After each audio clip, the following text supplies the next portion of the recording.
Re-examining Adnan Syed's conviction. A call for justice in the face of reasonable doubt.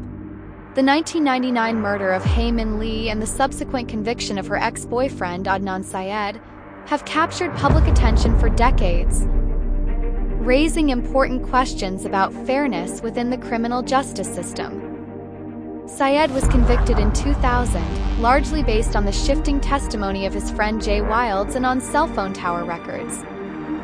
However, the 2014 release of Serial, a podcast by Sarah Koenig, brought new insight into the case, sparking widespread doubt about the fairness of Syed's trial.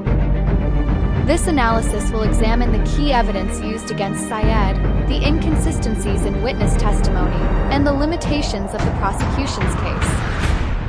Was Syed's defense team effective in presenting a strong case?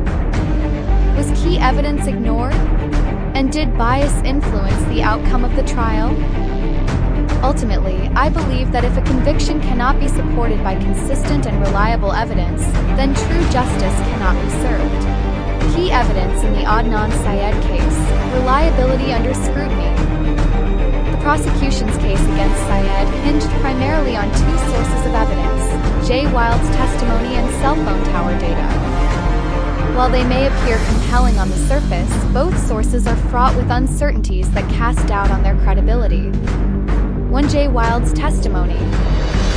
Jay Wilds, a friend of Syed, claimed that Syed confessed to the murder and enlisted his help to bury Lee's body.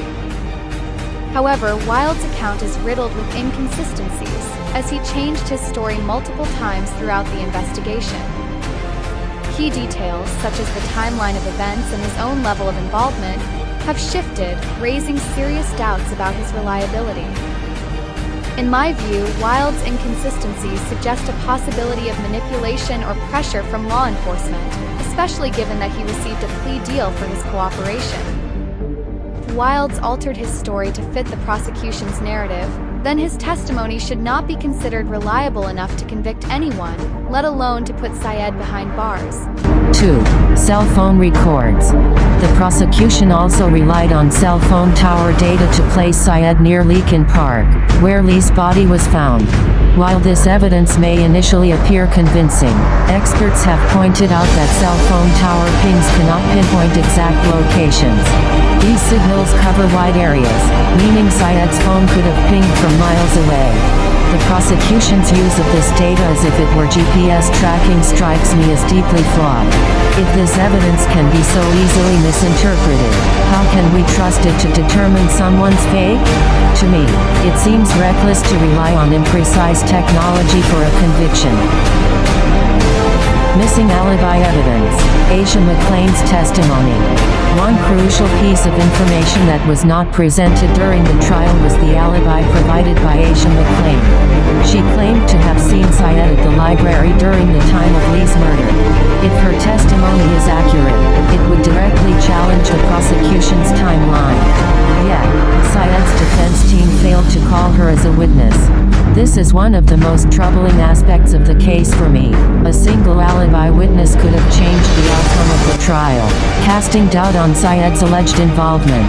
Not bringing McLean to the stand feels like a severe oversight, or even negligence, on the part of the defense, and it makes me question whether Syed received the fair defense he was entitled to.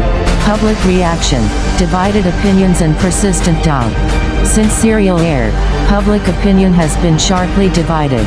For many, Kenneth's reinvestigation exposed the weakness of the evidence against Syed, leading them to believe he is innocent. Others still believe in his guilt, swayed by Wilds' testimony and the cell phone data. Personally, I side with those who question the conviction. The fact that so many people can listen to the same story and reach different conclusions speaks to the uncertainty of the evidence. If there is this much reasonable doubt outside the courtroom, how can we be confident that Syed was proven guilty beyond a reasonable doubt inside the courtroom? My personal opinion. After thoroughly considering the evidence, or lack thereof, it's hard for me to accept that Adnan Syed's guilt was proven beyond a reasonable doubt. In my view, Adnan is not guilty. Too many inconsistencies and gaps in the prosecution's case point to a serious lack of reliable proof, which should be the foundation of any conviction. Firstly, Jay Wilde's testimony was the cornerstone of the prosecution's case, yet it changed significantly over time. Wilde's provided multiple versions of events, each with notable discrepancies, including key details about the timeline and his own involvement. These inconsistencies make it difficult to rely on his account, especially given that he received a plea deal for cooperating with law enforcement. This raises questions about his motivations and whether his testimony was influenced or pressured to align with the prosecution's narrative. The cell phone data, another key element in the case, is also unreliable as evidence. The prosecution used cell tower records to place Syed near the location where Hae-Min Lee's body was found. However, experts have pointed out that cell tower pings are not precise enough to confirm someone's exact location. Tower signals cover wide areas, meaning that Syed's phone could have pinged nearby towers without placing him directly at the crime scene. Relying on such questionable data undermines the certainty needed for a conviction. Finally, the failure to include Aisha McLean's alibi testimony further weakens the case against Syed.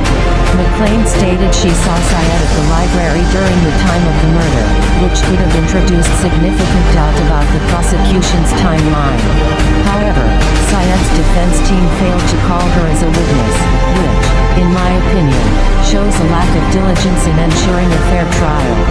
Syed's case underscores a broader issue in the justice system, where outcomes can be reached on circumstantial and inconsistent evidence. In my opinion, the reasonable doubt in this case was ignored, leading to an unjust result.